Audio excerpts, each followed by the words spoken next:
Left side OMR, right side ECR. நடுவுல உங்க Stepstone Secret Plots. Beach Resort Plots, just 24 lakhs onwards. Call 96268 99268. Andhra மாநிலம் குண்டூரில் ஒரு அதிர்ச்சிகரமான சம்பவம் நடந்திருக்கு. என்னன்னா, ஒரு மனைவி அவர் கணவருக்கே பிரியாணியில் இந்த தூக்க மாத்திரையை கலந்து மாரடைப்பு ஏற்பட்டு உயிரிழந்துட்டார்ன்ற செய்தியை அவங்க மனைவியே சொல்றாங்க. ஃபர்ஸ்ட் இந்த ஆந்திரால இந்த குண்டூர்ல சில்லுன்னு ஒரு கிராமத்தில் தான் இது நடந்திருக்குது. அவங்களுக்கு 2 குழந்தைங்க இருக்கு. 2007 இவங்களுக்கு மேரேஜ் ஆயிருக்கு. மாசம் கிட்டத்தட்ட 1 லட்சம் ரூபாய் அவர் சம்பாதிச்சிருக்காரு. என்ன விஷயம்னா இதுதாங்க முக்கியம். ஃபர்ஸ்ட் எல்லாருமே இந்த பணம்ன்ற ஒரு விஷயம் நிறைய ஃபில் ஆயிடுது. அடுத்தது எதை நோக்கி போறாங்கன்னா செக்ஸ்ன்ற மாதிரி தான் போறாங்க. இதை விட இது ஒன்று பெட்டர். அது மாதிரி விஜயவாடால அவங்க வேலைக்கு போயிருக்காங்க. தியேட்டர்ல கவுண்டர் டிக்கெட்ல ஒர்க் பண்றாங்க. டிக்கெட் ரெகுலரா படம் பார்க்கறவங்க பழக ஆரம்பிப்பாங்க. அது மாதிரி யார்கிட்ட பேச ஆரம்பிச்சாங்கன்னா ஒரு டிராவல் ஓனர் கிட்ட பழக ஆரம்பிச்சிருக்காங்க.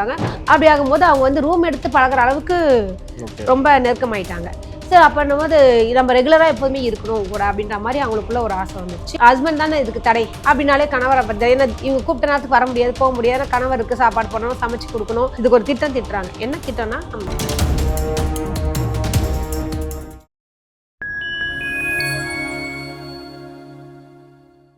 ஃபைன் டைம் நேயர்களுக்கு வணக்கம். இன்று நம்மோடு இணைந்திருப்பவர் உயர்நீதிமன்ற வழக்கறிஞர் திருமதி ஞானரதம் அவர்கள். வணக்கம்மா. வணக்கங்க. ஆந்திர மாநிலம் குண்டூரில் ஒரு அதிர்ச்சிகரமான சம்பவம் நடந்திருக்கு. என்னன்னா, ஒரு மனைவி அவர் கணவருக்கே பிரியாணியில் இந்த தூக்க மாத்திரையை கலந்து அந்த சம்பவம்லாம் பார்த்துருப்பீங்க. அதுக்கப்புறமும் இரவு நல்லா தூங்கி எந்திச்சு காலையில் எல்லாருமே ஓகே தான் இருந்திருக்கு. திடீர்னு பார்த்தா அவரோட கணவருக்கு மாரடைப்பு ஏற்பட்டு உயிரிழந்துட்டார்ன்ற அந்த செய்தியை அவங்க மனைவியே சொல்கிறாங்க. இந்த மாதிரி சம்பவம்லாம் ஏன் நடக்குது? அதுக்கு பின்னாடி இருக்க காரணம் என்ன? ஏதோ கள்ள உறவு காரணமா? என்னதான் ரீசன்? ஃபர்ஸ்ட் இந்த சம்பவத்தை பற்றின விஷயங்கள் டீட்டெயில்டாக நான் பேசிடுறேன். அதுக்கப்புறம் இது எதனால் இது மாதிரிலாம் பண்ணுறாங்கன்ற அவேர்னஸ் விஷயமும் நம்ம தெளிவுபடுத்துகிறேன். ஃபர்ஸ்ட் இந்த ஆந்திராவில் இந்த குண்டூரில் சில்லுன்னு ஒரு கிராமத்தில் தான் இது நடந்திருக்குது. அவர் பேர் பார்த்தீங்கன்னா லோக சிவ நாகராஜுன்றவர் தான் அவர் பேர். அவர் தான் இறந்தவர் கணவர் பேரு. அது மனைவி பேர் என்னன்னு பார்த்தீங்கன்னா லக்ஷ்மி மாதுரி அப்படின்றாங்க. அவங்களுக்கு 2 குழந்தைங்க இருக்கு. 2007 இவங்களுக்கு மேரேஜ் ஆயிருக்கு. நல்லபடியாக தான் நல்லா குடும்பம் நடத்திருக்காங்க. இவர் என்ன தொழில் பண்ணிட்டு வந்திருக்காருன்னு பார்த்தீங்கன்னா வெங்காயம் இது இருக்குல்ல மண்டி, அதில் ஒவ்வொரு கடைக்கா போயிட்டு லோடு ஏற்றி கொடுத்துட்டு வருவார். மாசம் கிட்டத்தட்ட 1 லட்சம் ரூபாய் அவர் சம்பாதிச்சிருக்காரு. 1 லட்சம். ஆமாங்க. அப்படி இருந்த அந்த கள்ள உறவுக்கான காரணம் என்னவா இருக்கும்? என்ன விஷயம்னா இதுதாங்க முக்கியம். ஃபர்ஸ்ட் எல்லாருமே இந்த பணம்ன்ற ஒரு விஷயம் நிறைய ஃபில் ஆயிடுது. அடுத்தது எதை நோக்கி போறாங்கன்னா செக்ஸ்ன்ற மாதிரி தான் போறாங்க. இதை விட இது ஒன்று பெட்டர், இதை ஒரு பெட்டர்ன்ற மாதிரி ஒரு விஷயம். எல்லாமே ஒண்ணுதான்றது மக்கள் ஒன்றும் புரிஞ்சிக்க மாட்டேங்கிறாங்க. இது ஒரு எல்லாமே ஒரு ஃபேண்டசி சொல்லுவாங்களே, ஒரு அட்ராக்ஷன்ஸ். நாளைக்கு அவர்கிட்டயும் அது போர் அடிச்சு போயிருச்சு. அதுதானங்க, அதுதான் கள்ள உறவு. இவங்கெல்லாம் ஒரு நிலையா ஒரு ஆள்கிட்ட இருக்க மாட்டாங்க. ஆமா, அதுக்கு நிறைய, ஏன்னா 2 குழந்தை பெற்றிருக்காங்க அவங்க. ஏன்னா நம்ம குடும்ப பாண்டிங் இருக்கணும், குழந்தைங்களுக்காக வாழ்ந்தாகணும். நிறைய பேர் குடும்பத்துல இன்னைக்கு பாத்தீங்கன்னா கணவன் மனைவி எந்த வீட்டுல சண்டை இல்லைன்னு சொல்லுங்க, எல்லார் வீட்லயும் சண்டை இருக்கு, எல்லார் வீட்லயும் மிஸ் அண்டர்ஸ்டாண்டிங் இருக்கு, வாக்குவாதங்கள் வரலாம். கடைசியில் என்ன பண்ணாங்கன்னா குழந்தைங்கனால ஒன்று சேர்வார்கள். பசங்களுக்காக நம்ம வாழ்ந்தாகணும். இது மாதிரியான விஷயங்கள் தான் நடக்கும். சரிங்க, இந்த விஷயத்துல ஃபுல்லா எப்படி நடந்ததுன்றது தெரிஞ்சுக்கலாங்க. என்ன பண்ணியிருக்காங்கன்னு பார்த்தீங்கன்னா, இவங்களுக்கு நல்லா சம்பாரிச்சிருக்காரு 1 லட்சம் ரூபாய் கிட்ட. இந்த அம்மாவுக்கு சும்மா தானே வீட்டில் இருக்காங்க. அப்போ ரீல்ஸ் பார்க்குறது, டிவி பார்க்குறது, இது மாதிரி இன்ஸ்டாகிராம் எல்லாம் பார்த்துட்டு இருந்தாலுமே நானும் வேலைக்கு போகிறேன் அப்படின்னு சொல்லிட்டு ஒரு ஃபேண்டசியில் நல்லா ட்ரெஸ் பண்ணிட்டு போகணும் ஒரு ஆசை இருக்கும் இல்லையா. அது மாதிரி விஜயவாடாவில் அவங்க வேலைக்கு போயிருக்காங்க. தியேட்டரில் கவுண்டர் டிக்கெட்டில் ஒர்க் பண்ணுறாங்க.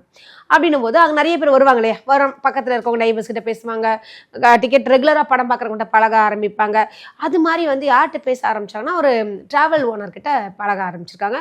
அவர் என்ன பண்ணியிருக்காரு, வண்டியில் வாங்க வெளியில் போய் காஃபி சாப்பிடலாம், பழகலாம்னு சொல்லிட்டு அப்படியே கொஞ்சம் உறவு அவங்களுக்குள்ள ஸ்டார்ட் ஆகுது. ஆமாங்க.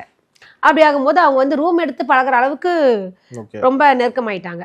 சரி, அப்போ நம்ம ரெகுலரா எப்போதுமே இருக்கணும் கூட அப்படின்ற மாதிரி அவங்களுக்குள்ள ஒரு ஆசை வந்துருச்சு. அதுக்கப்புறம் சரி, ஹஸ்பண்ட் தானே இதுக்கு தடை அப்படின்னாலே கணவரை பற்றி ஏன்னா இவங்க கூப்பிட்ட நேரத்துக்கு வர முடியாது, போக முடியாது. கணவருக்கு சாப்பாடு பண்ணணும், சமைச்சு கொடுக்கணும். இது மாதிரி 3 வேலை பண்ணணும், குழந்தைங்களை பார்த்துக்கணும்.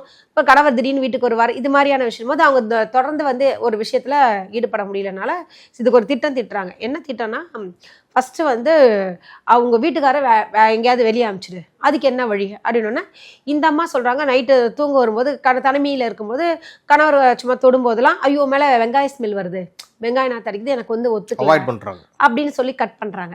அப்படி அவாய்ட் பண்ணும்போது என்ன பண்ணுறாங்க, நீங்கள் இந்த வேலையை விடுங்க, எனக்கு இது பிடிக்கல, நீங்கள் மற்றவங்கள மாதிரி எல்லாரும் வேலைக்கு போயிட்டு வர மாதிரி போயிட்டு வந்தீங்கன்னா எனக்கு ரொம்ப பிடிக்கும் அப்படின்ற மாதிரி சொன்னோன்னா மனைவிக்காகவே இவங்க என்ன பண்ணியிருக்காரு, 1 லட்ச ரூபாய் சம்பளத்தை விட்டுட்டு சம்பாதிக்கிறத விட்டுட்டு நானும் வேலைக்கு ட்ரை பண்ண அவரும் பல முறை இடத்துல போய் தேடி இருக்காரு, வேலையும் கிடைக்கல. வேலை கிடைக்கலன்னும் போது என்ன பண்ண திருப்பி வந்து அம்மா எனக்கு வேலை கிடைக்கல, நம்மள வந்து பிஸ்னஸ் பண்ணிட்டு இருக்கோம். அவருக்கு எத்தனை வயசுனா கிட்டத்தட்ட 45 வயசு ஆகுதுங்க. சரின்னு சொல்லிட்டு அந்த அம்மா என்ன ஐடியா பண்ணியிருக்காங்கன்னா அதே டிராவல் ஓனர்கிட்ட பேசி ஏதோ அவருக்கு வேலை கிடைக்கலன்னா அவரே வேலை வாங்கி கொடுத்துருக்காரு. ஃபோனில் வந்து நான் சொல்கிற இடத்துல எனக்கு கான்டாக்ட் இருக்குன்னு சொல்லி இவங்க டிரைவர் வேலை வாங்கி கொடுத்துருக்காங்க. யாருக்கு கணவருக்கே டிரைவர் வேலை வெளியூரில், ஏன்னா வரக்கூடாது இல்லையா, அதனால இவங்க ரூம் எடுத்து தங்குறத வந்து இப்போ அவாய்ட் பண்ணிட்டாங்க, வீட்டுக்கே வர வச்சு ரெகுலராக ஜாலியாக இருக்காங்க. அதுக்கப்புறம் என்ன ஆச்சுன்னு பார்த்தீங்கன்னா இவர் 6 மாத காலமாக அந்த டிரைவர் வேலையில் 25,000 ரூபாய் சம்பளத்தில் இருந்திருக்காரு. மாதம் சம்பளத்தை அனுப்பி ஒய்ஃபை நல்லா பார்த்தீங்கன்னா குழந்தைங்க இருக்காங்கன்னு சொல்லிட்டு அவ்வளோ பொறுப்புணர்ச்சியாக அந்த கணவர் இருந்திருக்காரு. இப்போ சங்கராந்தி வந்துச்சு இல்லையா பொங்கலுக்கு, அதற்காக வந்திருக்காரு லீவில்.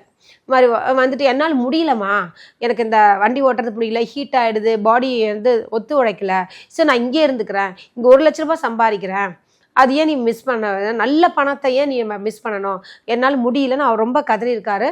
அவங்க வந்து விட மாட்டேன்றாங்க, நீங்கள் வெளியே ஊர் தான் போய் ஆகணும்னு. இவர் வந்து கொஞ்சம் போக மாட்டேன்னு மறுத்திருக்கும் போது இவங்க எப்போதும் போல் அந்த கோபின்றவர் தான் கள்ளக்காதல் அந்த சாரை, இந்த கணவர் வந்து வெளியூர்ல போயிட்டு டிரைவர் வேலை பார்த்துட்டு இருக்கும் போது தான் நீங்க சொல்ற ஒரு தகாத உறவுல இருக்கக்கூடிய கூட இன்னும் நெருக்கமா வராங்க. ஆமாங்க, ஏன்னா வீட்டுக்கே வந்து நடக்குது எல்லாமே குழந்தைங்களுக்கு முன்னாடியே. அதாவது குழந்தைங்க அதுவங்க வச்சிருவாங்க, அல்லது ஸ்கூலுக்கு போன நேரத்துல, அல்லது இவங்க வேலை, ஏன்னா அவர் நல்ல பணக்காரர், நல்ல பணம் வச்சிருக்காரு, ஏன்னா ஓனர்னும் போதே உங்களுக்கு தெரிஞ்சிருக்கும் பணம் இருக்குன்ற ஒரு செல்வாக்கு இருக்குன்ற மாதிரி. அப்போ அவர் என்ன பண்ணியிருக்காரு, சரி நமக்கு இவங்க தான், ஏன்னா வீட்டுக்கு வந்துட்டானா நான் எப்படி வீட்டுக்கு வர முடியும், வீட்லேயே இருந்துட்டாரான்றதுக்காக இவரோட ஐடியா என்ன பண்ணியிருக்காரு, நீ எதுக்கு அவர் வெளியூர் போகாட்டினா பரவாயில்லை, எங்கே வர முடியாத இடமோ திருப்பி வர முடியாத இடத்துக்கு நம்ம அனுப்பிச்சிடலான்னு சொல்லி ஒரு பிளான் பண்ணுறாங்க. என்ன பிளான் பார்த்தீங்கன்னா அவருக்கு பொதுவாகவே பிரியாணி ரொம்ப பிடிக்கும், யாருக்கு கணவருக்கு. சார் அதனால் வந்து என்ன பண்ணியிருக்காங்க, மதியானம் வந்து அதிகமாக பிரியாணி பண்ணி போட்டிருக்காங்க. நைட்டும் வந்து பிரியாணியில் 20 மாத்திரை போட்டிருக்காங்க, தூக்க மாத்திரை. ஒரு மாத்திரைக்கு அவ்வளோ எஃபெக்டாக இருக்கும், 20 மாத்திரைன்னா என்னங்க பாவம். ஏன்னா அது என்ன நல்ல ஆழ்ந்த தூக்கத்தில் போயிட்டாரு. எழுப்பி பார்த்துருக்காங்க, ஒன்றும் இல்லை, அப்படியே இருக்கிறனால டக்குன்னு கள்ளக்காதன் அந்த கோபியை அவரை ஃபோன் பண்ணி வர வச்சுட்டாங்க. அந்த கோபியை என்ன பண்ணியிருக்காரு, சரின்னு சொல்லி தலகாணி எடுத்துருவா அமுத்தலான்னு பார்த்தா உடம்பு அவர் இப்படின்னு ஆட்டுவார்ல, உயிரை காப்பாற்றிக்கிறதுக்கு ஒரு கடைசி தருணம் இருக்கும். அந்த தருவாயில் வந்து ரொம்ப மூச்சுனா ஏறி உக்காந்துட்டார். இவன் வந்து சாகர மாதிரி தெரியலன்னு சொல்லி மேலே ஏறி எங்கள் நெஞ்சு பகுதியில் இதுவாக இருக்குது. அது ஆனோன்னா அதுக்கப்புறம் என்ன ஆயிருக்கு பார்த்தீங்கன்னா இந்த காண்டம்ஸ் இருக்குல்ல, காண்டம்ஸ் என்ன ஆயிருக்கு, இவங்க வந்து அவர் எல்லாம் இறந்ததுக்கப்புறம் இவர் என்ன பண்ணுறாரு, நம்ம இப்போ ஜாலியாக இருக்கலான்னு காண்டம் எடுக்கிறாரு. இந்த அம்மா சொல்கிறாங்க காண்டம்லாம் வேண்டாம், நம்ம வந்து காண்டம் இல்லாமல் இருக்கலாம்னு சொல்லிட்டு காண்டம் இல்லாமல் விரலில் மாட்டிக்கிட்டாங்க. அதுக்கப்புறம் என்ன பண்ணியிருக்காங்க, அந்த பணத்து மேலே முன்னாடியே ஆபாச வீடியோ போட்டுட்டு இவங்க 2 பேர் ஜாலியாக இருந்திருக்காங்க. ப்ளஸ் அந்த முகத்தை வந்து அடின்னு அடிச்சுட்டே இருக்காங்க. ஆனால் செய்திகள் என்ன வந்துச்சுன்னா அவங்க முன்னாடியே வந்து இந்த ஆபாச வீடியோ பார்த்தாங்கன்றத வந்து எஸ்பியை வந்து மறுத்து இருக்கிறதா சொல்கிறோம். ஆமாம், அப்படி தான் பேசுவாங்க. ஆனால் உண்மையாக வந்து அடிச்சிருக்காங்க, பார்த்துக்கிட்டே என்ஜாய் பண்ணியிருக்காங்க. 3 மணியோ 2 மணிக்கோ அவங்க கிளம்பி போயிட்டாரு. நல்லா 2 மணி நேரம் தூங்கிட்டு 5 மணிக்கு இவங்க எந்திரிச்சிருக்காங்க. என்ன பண்ணியிருக்காங்க, இதுதான் முக்கியமான ஒரு விஷயம். இது கூட ஃப்ளாஷ்பேக் மாதிரி தான் இந்த விஷயங்கள். ஃபஸ்ட்டு என்ன பண்ணியிருக்காங்க, இது மாதிரி இறந்துட்டார் இல்லையா, 5 மணிக்கு எழுந்துச்சி நடுத்தருவில் வந்துட்டு அழுவாங்கல்ல, என் வீட்டுக்காரர் போன இதுவாயிடுச்சு, ஹார்ட் அட்டாக்ல இறந்துட்டாருன்னா அவங்க மாமனார் மாமியார் எல்லாரும் ஃபோன் பண்ணி தகவல் குறைஞ்சி ஃப்ரெண்ட்ஸ் எல்லாமே அவருடைய ஃப்ரெண்ட்ஸ் எல்லாமே வந்திருக்காங்க. வந்தோடனே எதுவுமே தெரியாதுங்க, இந்த விஷயம் நான் உங்களுக்கு முதலே சொல்லிட்டேன், எதுவுமே தெரியாது. அழகாக அந்த செரிமனியில் அழுதுட்டு எப்படி அழுதாங்கன்னு எப்படிலாம் நடிச்சிருக்காங்க பாருங்களேன். அந்த மாமியாருக்கு வந்து இயல்பாக சொல்கிறாங்க, இவன் ஏன் 45 வயசில் போயிட்டு இப்போ போயிட்டு அதிகமாக கறி சாப்பிட ஆரம்பிக்கிறான், இந்த கறி அதிகமாக சாப்பிட்டா 40 வயசு இந்த ஹார்ட் அட்டாக்லாம் வருது இல்லையா, ஆனால் நைட் சாப்பிட்டனால தான் இவனுக்கு ஹார்ட் அட்டாக் வந்திருக்குன்னு சொல்லிட்டு அவங்க ரொம்ப ஏமா அதிகமாக சாப்பாடு போட்ட, எவ்வளோ கிலோமா கறி. அவங்க அம்மாக்கு டவுட் வந்திருக்கு. ஆமா, டவுட்டே வரல. ஏன் அதிகமா அன்பால நீ கொடுத்துருக்க நினைச்சுக்கிட்டாங்க. மருமக மேல டவுட்டே வரலைங்க. நீ ஏன் எவ்வளவு கிலோ வாங்கி போட்டிருக்க அப்படின்னா 2 கிலோ வாங்கினேன். 2 கிலோல 1.5 கிலோவுக்கு மேல அவரே சாப்பிட்டாரு. குழந்தைங்களுக்கு கூட கொடுக்கல, எனக்கு கூட கொடுக்கல, அவர் தான் நல்லா சாப்பிட்டாரு அப்படின்னு ஒரு பொய் சொல்லியிருக்காங்க. இவங்க அதை நம்பிட்டாங்க. ஏமா அவனுக்கு போயிட்டு அவர் உடம்பு வந்து இப்போ இயற்கையாக கொஞ்சம் பருமனா இருக்கு உடம்பு. ஸோ வந்து ஏற்கனவே அவன் உடம்பு குண்டா இருக்கான், நீ வேற இது வேற போட்டு இது மாதிரி பண்ணியிருக்கியே அப்படி சொல்லி அவங்க ரொம்ப ஃபீல் பண்ணியிருக்காங்க. சரி, அப்போ வந்து எல்லாம் அழுதுட்டு இருப்பாங்களே, நீயும் உன் வாழ்க்கையை அழிச்சிட்ட, நீ பைத்தியம் மாதிரி பண்ணிட்ட, ஏன் அன்பு ஓவரா கொடுத்தன்ற மாதிரி அந்த மருமகளுக்கு சப்போர்ட் பண்ணியிருக்காங்க. மாமனார் மாமியார்லாம் உண்மையான அன்புல பண்ணியிருக்காங்க. ஏன்னா இது தெரியாது. அந்த டெத்து செரிமனி பண்ணுவாங்க இல்லையா, குளிக்க வைப்பாங்கல்ல, குளிக்க வைக்கிறது யாரும் ஃப்ரெண்ட்ஸ் தானே தூக்குவாங்க. அந்த பாடி எடுத்து தூக்கும் போது அந்த கன்னத்துல பிசு பிசுன்னு வந்திருக்கு. என்னடா அது கன்னத்தில் பிசு பிசுன்னு இருக்குன்னு சொல்லி அந்த மூக்கில் டக்குன்னு வைக்கும்போது ஸ்மெல் வந்து காண்டமோட லூப்ரிகன்ட் ஸ்மெல் வந்திருக்கு. சரின்னு சொல்லிட்டு இன்னொரு ஃப்ரெண்ட் என்ன பண்ணுறான், நீ காதில் கூட ரத்தம் இருக்குடா அப்படின்னு அதை பார்க்குறான். இங்கே கீரல் விழுந்திருக்கு கழுத்தில் லைட்டாக. சரி, இது நம்ம உண்மையா இல்லையா அப்படின்னு சொல்லிட்டு நம்ம ஒரு காண்டம் பாக்கெட் வாங்கிட்டு வந்து செக் பண்ணியிருக்காங்க, மேட்ச் பண்ணியிருக்காங்க, அதே ஸ்மெல் வந்திருக்கு. உடனே என்ன பண்ணியிருக்காங்க, கம்ப்ளைண்ட் பண்ணிட்டாங்க. ஃப்ரெண்ட்ஸ் தான் போய் பண்ணியிருக்காங்க. போலீஸ் வந்தோடனே இது போஸ்ட்மார்ட்டம் பண்ணிக்கலாம்னு சொல்லி பாடி எடுக்க கைப்பற்ற பார்த்தாங்க. இந்த மனைவி வந்து அவ்வளோ நாடகம் ஆடுறாங்க. அவங்களுக்கு 37 வயசு தான். அது என்ன மாதிரி சொல்கிறாங்கன்னா, ஐயோ அவர் மேலே ஒரு சின்ன கீரல் கூட படக்கூடாது, நான் அப்படி பார்த்துக்கிட்டேன், போகும்போது நல்லபடியாக சமாதி பண்ணணும், அவர் நான் இது பார்த்துக்கணும், பார்த்து அவரை நான் கவனிச்சா அப்படின்னு சொல்லி ரொம்ப நாடகம் ஆடியிருக்காங்க. இருந்தாலும் பரவாயில்ல, இது கம்ப்ளைண்ட்டே நாங்கள் கொடுக்கலையே, நீங்கள் எதுக்கு போஸ்ட்மார்ட்டம் பண்ணுறீங்கன்னு அவள் அப்படி கத்த ஆரம்பிச்சிருக்காங்க. இல்லை கம்ப்ளைண்ட் ஆயிடுச்சு, ஒரு வாட்டி பண்ணிடலான்னு சொல்லிட்டு போஸ்ட்மார்ட்டம் பண்ணோன்னா இந்த நெஞ்செலும்பு இருக்கு இல்லைங்க, நல்லா 4 எலும்பு உடஞ்சிருக்கு. அது அவர் உட்காந்ததுனால. ஆமா, உட்காந்ததுனால இது ஆயிருக்கு. அதுக்காக வந்து திருப்பியும் கேட்குறாங்க அந்த மேடம்கிட்ட, ஒய்ஃப் கிட்ட வந்து, என்னம்மா எலும்பெல்லாம் உடஞ்சிருக்குன்னு போஸ்ட்மார்ட்டம்ல வந்திருக்கு, என்னம்மா ஆச்சு அவருக்கு அப்படின்னா, நல்லா நைட் சாப்பிட்டாருங்க, சாப்பிட்டு இருமல், அந்த இருமல்ல 4-5 எலும்பு உடஞ்சிருக்கும் போல இருக்கு அப்படின்னாங்க. ஓ அப்படியாம்மா, இருமுனால எலும்பு உடஞ்சிருச்சாம்மா, சரி மணி வாமா ஸ்டேஷனுக்கு வான்னு சொல்லி அவங்க கிடுக்குப்பிடி விசாரணை எப்போதும் போல ஆரம்பிப்பாங்க இல்லையா, அதன்படி பண்ணியிருக்காங்க. அப்போ பண்ணும்பொழுது தான் என்ன இருக்கு, அந்த அம்மாவோட ஃப்ளாஷ்பேக் எல்லாமே இது மாதிரி இந்த கோபின்றவர் கனெக்ட் ஆன அந்த டிக்கெட் கிடைக்கிற இடத்துல வந்தாலே அவங்க சொல்லி முடிஞ்சுன்னு தான் அர்த்தம். அது கண்டிப்பா இது நடந்திருக்குங்க. இது என்ன விஷயம்னு பார்த்தீங்கன்னா, நம்ம ஒரு விதத்தில் வந்து இது வந்து கிரிமினல் கன்ஸ்பிரசி சொல்லுவாங்க. அப்படின்னா என்னன்னா கூட்டு சதி அப்படி சொல்லுவாங்க இந்த பண்ணுறது. ஏன்னா பிளான்டு மர்டர் இது வந்து சும்மா கிடையாது, அது 2 பேர் சேர்ந்து தான் கொலை பண்ணியிருக்காங்கன்ற ஒரு விஷயம் இருக்குது. ஸோ அது மட்டும் இல்லாமல் பார்த்தீங்கன்னா, பொதுவாக 302 உங்களுக்கு தெரியும், கொலை சம்மந்தப்பட்ட விஷயம். இது என்ன ஆக்ட்னு பார்த்தீங்கன்னா, பாரதிய அதாவது நியாய அப்படின்னு சொல்லி சிராஜ் அப்படி சொல்லுவாங்க ஒரு விஷயம். அது என்ன விஷயம்னு பார்த்தீங்கன்னா, பிஎன்எஸ்ன்னுவாங்க அந்த சங்கீத். இதில் 101 செக்ஷன் படி பார்த்தீங்கன்னா 2023 அமெண்ட்மெண்ட் ஆக்டில் டெத் சென்டென்ஸ் கம்பல்சரி வேணும், அப்புறம் வந்து லைஃப் இம்ப்ரிசன்மெண்ட் கண்டிப்பாக இருக்கணுன்ற மாதிரி சொல்லியிருக்காங்க. ஸோ இந்த 2 தண்டனையும் வந்து இவங்களுக்கு வழங்கப்பட்ட ஆகணும். ஏன்னா இந்த நிறைய பேர் என்ன பண்ணுவாங்க, பெண்ணாவ கருணை இது கொடுங்க அப்படின்னு சொல்லி நிறைய அட்வொகேட் இனிமேல் திருப்பி பெயில் எடுக்கிறதுக்கு. லைஃப்னா எத்தனை வருஷம் குறைஞ்சது இருக்கும்? 14 வருஷம் இருக்கும். 14 வருஷம். ஆமாங்க, அது மாதிரி விஷயங்கள். அப்போ வந்து எதற்கு இதை சொல்ல வரேன்னு பார்த்தீங்கன்னா, இவ்வாறு வந்து ஒருத்தங்களுடைய வாழ்க்கையில் வந்து இந்த 3வது நபர் வந்து இடையறதுனால ஒரு வாழ்க்கையும் போது ஒரு குடும்பமே சிதறி போயிடுச்சு. இது கடையில் இவங்க நார்மலாக கூட வாழ முடியாமல் இவங்க என்ன வாழ்க்கையும் போச்சு, அவங்க உள்ளதான் போய் கழித்துங்க வேண்டிய வேலையாயிடுச்சு. இன்னொரு விஷயம், பொதுவாகவே 2 விதங்க இந்த விஷயங்கள்லாம் நடக்கிறதுக்கு காரணம் என்னோட பார்வையில்.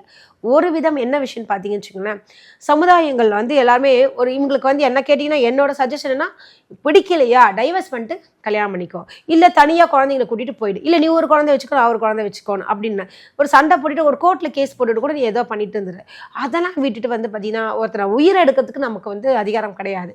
இப்போ பாருங்கள், நீங்கள் சந்தோஷமாக இல்லை நார்மலாக வாழக்கூட முடியாது உன்னால். இப்போ நீ நினச்ச சாப்பாடு சாப்பிட முடியாதுன்னு ஒரு அழகாக 1 லட்ச ரூபாய் அருமையான ஒரு கணவரை வந்து நீ மிஸ் பண்ணிட்ட, இழந்துட்ட, அது ஒரு விஷயம் இருக்குது. ஒரு சின்ன ஒரு அல்ப ஒரு சந்தோஷத்துக்காக இது மாதிரி ஆயிருக்கு. அதுக்கு அடுத்தபடியாக சமுதாய பார்வையில் அப்படின் போது பொதுவாகவே இந்த மாதிரி டைவர்ஸ்லாம் ஏன் நம்ம இந்தியாவிலலாம் ஆகிறது ரொம்ப யோசிக்கிறாங்க, திருப்பி சேர்ந்து வாழுங்க அப்படின்னு சொல்கிறதுக்கு காரணம் வந்து பார்த்தீங்கன்னா, சமுதாயம் சொசைட்டியில் பேர் கெட்டு போயிடும், மரியாதை போயிடும், ஐயோ இவ தனியாக இருக்கா அப்படின்ற மாதிரி ஆகிடும், ஒரு துணை வேணும், கண்டிப்பாக ஒரு ஆள் இருக்கணும், அதனால் வந்து கூட ஒருத்தர் இருக்கணும். இதனால இவங்க என்ன பண்ணுறாங்கன்னா, டைவர்ஸ் பண்ணுறதுக்கு மேலே இயற்கையாக இருந்தால் மரணம் அடைஞ்சிட்டா அப்புறம் இவன் கல்யாணம் பண்ணிக்கலாம்ல கோபியை. அப்போ இது மாதிரி எவ்வளோ சம்பவம் நடந்திருக்க வாய்ப்பு நிச்சயமாக இருக்குங்க, இருந்திருக்கும், நமக்கு தெரியல. இது வந்து கண்டுபிடிச்சாச்சு, மேலே அப்படி அடிச்சு பண்ணதுனால அந்த பிசுப்பு கண்டுபிடிச்சாச்சு. இது மாதிரி எத்தனையோ இதில் இன்னும் தோணாதான் தெரியும் விஷயம். வந்து ஹார்ட் அட்டாக்ல தான் இறந்தாங்கன்ற மாதிரியே போஸ்ட்மார்ட்டம் எதுவுமே பண்ணாமல் கூட முடிஞ்சு போயிருக்கலாம். நிறைய நிச்சயமா இருக்கலாம் நிச்சயம் நிச்சயமா இருக்கலாம். ஏன்னா இது வந்து பாருங்க, அதான் ஃப்ரெண்ட்ஸு கையில் தட்டுப்பட்டதுனால இந்த விஷயங்கள் பண்ணாங்க. வேற எத்தனையோ இடத்துல இப்பயும் நடந்துட்டு இருக்கலாம், நமக்கு தெரியல. மாட்டின வரைக்கும் தான், மாட்டாத வரைக்கும் எல்லாரும் நல்லவர்களேன்ற மாதிரி தான் ஆயிடுச்சு. ஸோ அது மாதிரி நான் என்ன சொல்றேன்னா, நீங்க இப்போ கூட இந்த சேனல்ல எதுக்கு இதை பத்தி பேசுறோம்னா, இது மாதிரி விஷயத்துல யாராவது ஈடுபட்டு இருந்தீர்கள் என்றால் தயவு செஞ்சு மனசை மாத்திக்கிங்க. ஃபர்ஸ்ட் இந்த மனசை மாத்திக்கிட்டு அவர்கிட்ட சொல்லிடுங்க, இனிமேட்டாலாம் முடியாது, எனக்கு குடும்பம் தான் முக்கியம், விட்டுடுப்பா அப்படி சொல்லி டைரக்டா பேசிடுங்க. இல்லை கணவன்ட்டே உட்கார வச்சு மன்னிச்சிடுங்க, செட் ஆகாது, நம்ம வந்து மியூச்சுவலா வந்து டிவோர்ஸ் வாங்கிட்டு போயிடலாம் அப்படின்னாச்சும் பேசிடலாம். பேசி முடிச்சுட்டு எனக்கு அவரை தான் கல்யாணம் பண்ணிக்க போறேன்னா அது மாதிரியும் போங்க. இல்லைன்னா வந்து திருந்துறதுக்கு கூட ஒரு சான்ஸ்னு வச்சிங்களேன். ஐயோ நம்ம தப்பு பண்ணிட்டோம், இந்த நிகழ்ச்சியை பார்க்கும்போது நம்ம நல்ல கணவரை போய் நம்ம மிஸ் பண்ணிட்டோம்ன்ற மாதிரி யாராவது 1-2 பேர் நினைச்சிருந்தீங்கன்னா, இந்த கேஸ்லயே வந்து பார்த்தா கூட கணவர் மேல எந்த ஒரு தவறுமே இல்லை. இவங்க வந்து ஏதோ ஒரு வகையில ஆசைப்பட்டதுனால தானே இந்த பிரச்சனை எல்லாம் நடக்குது.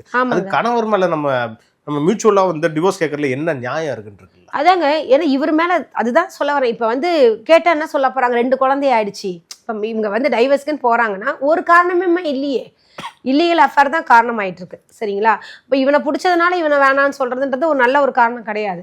அது வந்து நீங்க கோர்ட்ல சொன்னாலும் உனக்கு தான் அசிங்கமாகும். ஸோ இந்த அசிங்கம்லாம் வெளியே தெரியக்கூடாதுன்றதுக்காக என்ன பண்ண, இயற்கையாவே அவன் மரணம் அடைஞ்ச மாதிரி பண்ணிட்டா நம்ம விதவை ஆயிடுவோம். விதவை ஆனதுக்கப்புறம் இவரை கல்யாணம் பண்ணிக்கலான்ற கூட பிளான் கூட இருக்கும். அப்புறம் அவர் வந்து ஒரு தியாகி ஆயிடுவார். யாரு, கோபின்றவர், நான் வந்து ஒரு விதவை பெண்ணுக்கு 2 குழந்தையோட கல்யாணம் பண்ணிட்டேன்றது ஒரு நல்ல பேர் வந்திருக்கும் அவருக்கு. ஸோ வந்து இது வந்து அகஸ்மாத்தமா நம்ம மாட்டிக்கிட்டாங்க. இது ஒரு விஷயம். ஆனால் நீங்கள் சொல்கிறபடி பார்த்தீங்கன்னா மக்கள் வந்து என்ன கேட்டிங்கன்னா, பிடிக்கலன்னா விலகிடுங்க அப்படின்றது 1, டிவோர்ஸ் பண்ணிடுங்க 2. அடுத்த ஒரு விஷயம், இந்த டிவோர்ஸ் ஆனவங்கள மக்கள் தப்பாக பார்க்காதீங்க. ஏன்னா அவங்க வந்து உண்மையாக வாழ்ந்திருக்காங்க, பிடிக்கலையா வெளியே வந்திருக்காங்க, அவங்க யாரையும் கொலை பண்ணல, யாருக்கும் கெடுதல் செய்யல, அவங்க வேலையை பார்க்கறதுக்காக அவங்க போறாங்க. அதுக்காக வந்து டிவோர்ஸ் ஆன பெண்ணுக்கு ஒரு வீடு கொடுக்கறது கிடையாது, தனியா இருக்கிற பெண் வாழ்றதுக்கு வந்து ஐயோ அவ தனியா இருக்கா, எத்தனை பேர்ட்ட போறான்னு சொல்லி தப்பா பேசுறது, இது மாதிரி பேசுறதுனால பெண்கள் வந்து பயம் வருது. அப்ப கணவர் இருக்கணும், அவர் இழுத்து பிடிச்சி வச்சுக்கணுன்ற மாதிரி ஒரு எண்ணங்கள் வரும். அடுத்த விஷயம் வந்து பாத்தீங்கன்னா, பிடிக்கலன்னா வேற ஒருத்தர்கிட்ட இல்லீகல் அஃபேர் வந்துச்சுனாலும் இவனை எப்படி வந்து காலி பண்ணுன்ற அந்த பிளானிங், இது மாதிரியான விஷயங்கள் பண்ணும்போது நார்மலான ஒரு வாழ்க்கையை அவங்க வாழ முடியாம போயிடுது. ஸோ இதில் சமுதாயமும் இதில் ஒரு முக்கிய பங்கு இருக்குன்றது நான் சொல்கிறேங்க. ஏன்னா எல்லாமே, ஏன்னா நீங்கள் பாருங்களேன், இப்போ யாராவது ஒருத்தர் பார்த்தீங்கன்னா அவங்களுக்கு 2 கல்யாணம் ஆயிருக்கு, 3 கல்யாணம் ஆயிருக்கு, டைவர்ஸ் ஆனவ, அவங்க இஷ்டம், அது அவங்க பர்சனல் விஷயம். அவங்க வந்து அடுத்தவங்க வீட்டுக்காரா இவங்க பார்த்தாங்களா, அது தப்பு. அடுத்தவங்க வாழ்க்கையை அவங்க படிச்சாங்களா, இல்லை, அவங்க வாழ்க்கையை அவங்க வாழ்ந்துட்டு போறாங்க. அது பெண்ணா இருக்கட்டும், ஆணாக இருக்கட்டும், இல்லைங்க, அது ஆணு கூட எல்லாமே எல்லாருக்கும் ஒரு உணர்வுகள் தானே. அதில் என்ன ஆண் என்ன பெண் என்ன. அதே மாதிரி வந்து பார்த்தீங்கன்னா, சரி இதில் பார்த்தீங்கன்னா ஆண் வந்து ரொம்ப பாவமாக ஆயிட்டார். அதே மாதிரி நிறைய கேஸில் வந்து பார்த்தீங்கன்னா ஆண்கள் வந்து கெடுதல் பண்ணியிருக்காங்க. உங்களுக்கு தெரியும், 2 பேருமே ஈக்குவலா இருக்காங்க. ஸோ வந்து நமக்கு தேவை, பிடிக்கலையா விலகிடுங்க 1. அடுத்து யாராவது இருந்துச்சுன்னா அது வந்து ஓப்பனா சொல்ல முடியாட்டினாலும் டிவோர்ஸ் வாங்கிட்டு போயிடுங்கன்றேன். ஓகே, இந்த கேஸ்ல இருக்கக்கூடிய எல்லா சாராம்சம், அதனால இந்த மாதிரி இருக்கிறதுனால சமுதாயத்தில் என்னென்ன சீர்கேடுகள் வருதுன்றதை நம்ம ரொம்ப கிளியராக எக்ஸ்பிளைன் பண்ணீங்க. இது குறித்து அடுத்தடுத்த நிகழ்ச்சிகளில் இன்னும் நம்ம டீட்டெயிலாக பேசலாம். நன்றி.